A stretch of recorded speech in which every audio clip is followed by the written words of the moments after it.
Hello everyone, कैसे हैं आप? आई होप आप सब अच्छे होंगे और खुश होंगे। चलिए आज मैं आपके साथ क्षेत्र स्फुट और बीज स्फुट के बारे में बात करती हूँ। किसी भी मैरिड कपल के संतान प्राप्ति की क्षमता को जानने के लिए वैदिक ज्योतिष का एक अनुपम सिद्धांत है, क्षेत्र स्फुट और बीज स्फुट। पुरुष की संतान उत्पन्न करने की क्षमता को जांचने के लिए बीज स्फुट की गणना की जाती है और स्त्री की संतान उत्पन्न करने की क्षमता को जांचने के लिए क्षेत्र स्फुट की गणना की जाती है।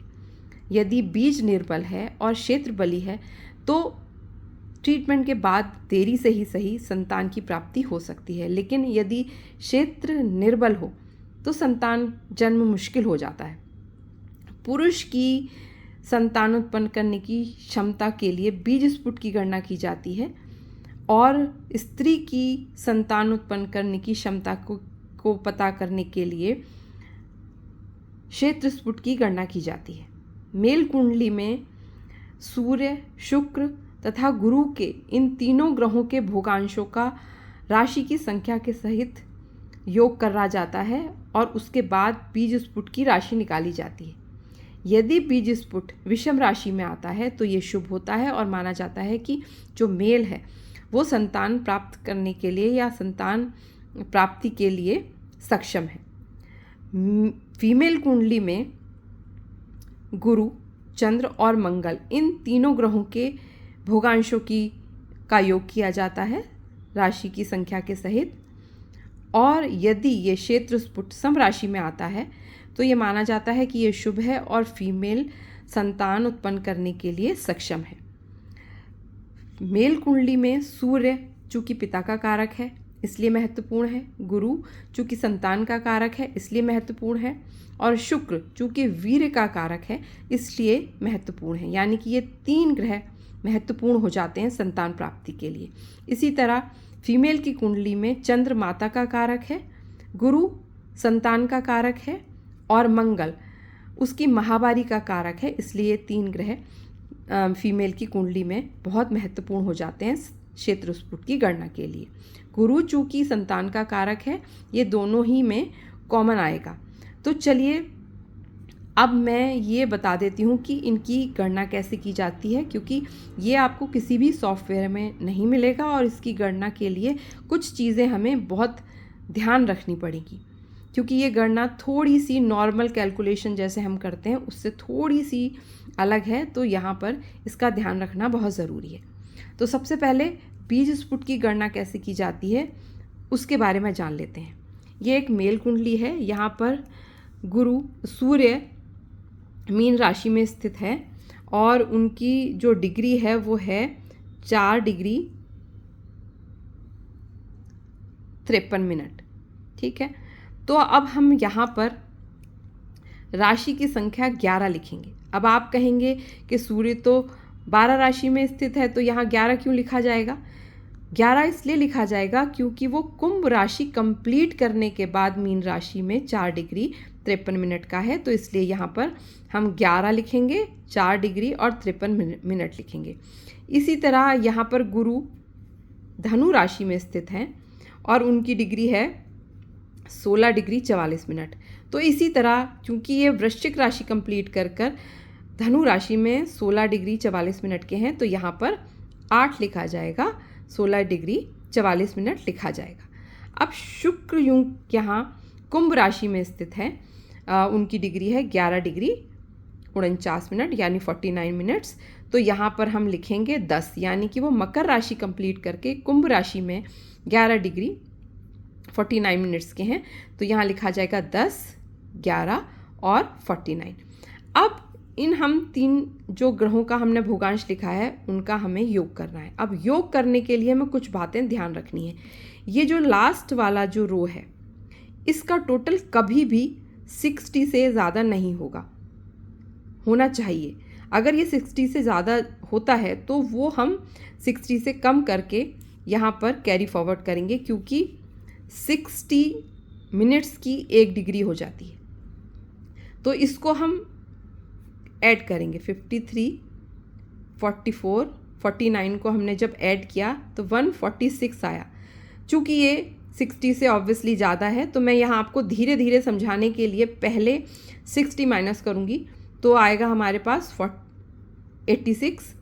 ये 86 भी 60 से ज़्यादा है, तो यहाँ पर फिर से हम 60 माइनस करेंगे, तो यहाँ पर हमें मिलेगा 26। अब हमारे पास ये जो 2 डिग्री यानी कि हमने 60 और 60 2 बार माइनस किया है, ये कैरी फॉरवर्ड यहाँ डिग्री में हो जाएंगे।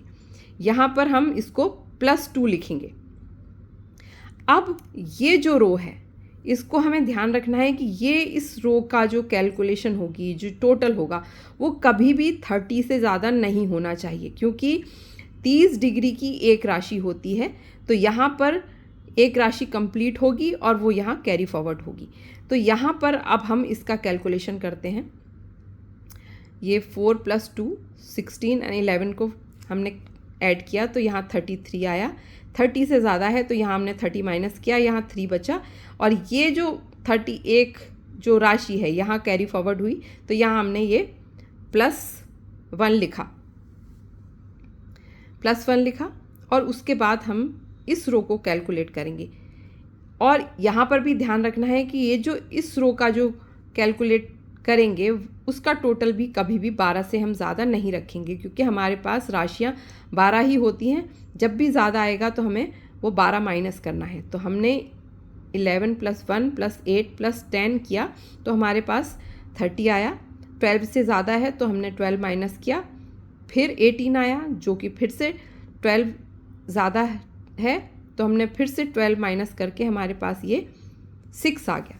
तो ये हमारे पास इस तरह आ गया 6 राशि 3 डिग्री 26 मिनट। तो अब हम इसको लिखेंगे कि ये तुला राशि में 20 फुट आ गया, क्योंकि ये कन्या राशि को कंप्लीट करके तुला राशि में 3 डिग्री 26 मिनट का ये 20 फुट, यानी कि ये यहाँ तुला राशि में 20 फुट हो गया। अब चूंकि तुला राशि विषम राशि है तो ये तो बहुत अच्छा है, शुभ है, यानी कि मेल जो है वो सक्षम है। लेकिन यहाँ पर चूंकि शनि स्थित है तो थोड़ी सी पीड़ा ज़रूर होगी। ये बाकी के जो नियम हैं वो मैं आपको नेक्स्ट पोस्ट में बताऊंगी। यहाँ पर मैं सिर्फ कैलकुलेशन पर फोकस कर रही हूँ। तो ये तो 20 फुट कैसे हमने कैलकुलेट किया, कैसे हमने इन 3 ग्रहों का भोगांश जोड़ा, ये आपको बता दिया। अब इसी तरह से हम क्षेत्र स्फुट की गणना करेंगे। ये एक फीमेल कुंडली है। फीमेल के लिए हमें गुरु, चंद्र और मंगल इन 3 ग्रहों के भोगांश चाहिए। तो यहाँ हम देखते हैं कि गुरु यहाँ पर स्थित हैं तुला राशि में और उनकी डिग्री है 11 डिग्री 2 मिनट। तो हम पहले की तरह यहाँ पर 6 लिखेंगे, क्योंकि कन्या राशि कंप्लीट करके वो 11 डिग्री 2 मिनट के हैं। तो 6, 11, 2 ये हमने यहाँ लिखा राशि डिग्री मिनट्स।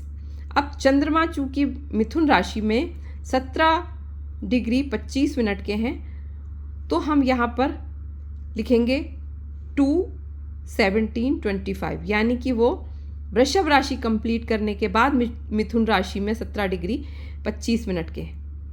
इसी तरह मंगल यहाँ वृषभ राशि में स्थित हैं 9 डिग्री 27 मिनट के, तो हम यहाँ लिखेंगे 1, 9, 27 और पहले की तरह इनका योग करेंगे। इसका योग करने के बाद ये 54 आता है, जो कि 60 से कम है, तो ये ऐसे ही रहेगा। इसको हम ऐड करेंगे तो यहाँ 37 आएगा, जो कि 30 से ज़्यादा है, तो 30 माइनस करेंगे, 7 हमारे पास बचेगा। ये 30 यहाँ कैरी फॉरवर्ड होगा, +1 लिखा जाएगा। अब इसका हम टोटल करेंगे 6 + 1 + 2 + 1 = 10। चूँकि ये 12 से कम है तो ये ऐसे ही रहेगा।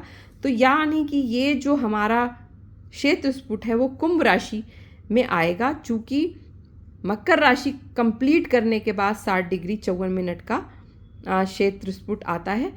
तो ये कुंभ राशि में आपको यहाँ क्षेत्र स्फुट मिल जाएगा। यहाँ पर भी शनि स्थित है तो यहाँ पर भी पीड़ा है। तो इसके बारे में मैं अगली नेक्स्ट पोस्ट में मैं आपसे बात करूँगी।